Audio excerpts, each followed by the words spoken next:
The human skull is made up of 8 cranial bones that surround and protect the brain, and 14 facial bones that form the underlying structure of the face and support for the teeth. With the exception of the mandible, the bones of the skull articulate with each other through joints known as sutures. Throughout the skull, holes known as foramina serve as passageways for blood vessels and nerves. Bones on the surface of the skull encase the brain, protect sensory organs, and serve as attachment sites for the muscles of the head and neck.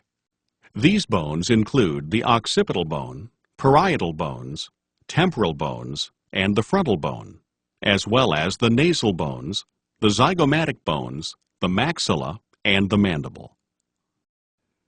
Other bones become more visible only when looking inside the skull. The sphenoid bone makes up the anterior base of the cranium.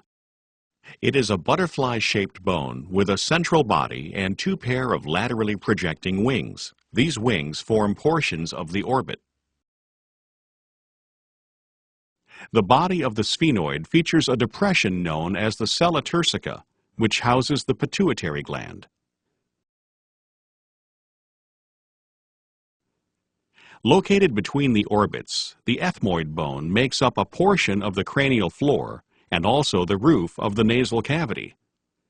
An inferior projection, the perpendicular plate of the ethmoid bone, forms part of the nasal septum. The crista galli projects superiorly from the ethmoid bone and serves as the attachment point for the falx cerebri, a dural fold.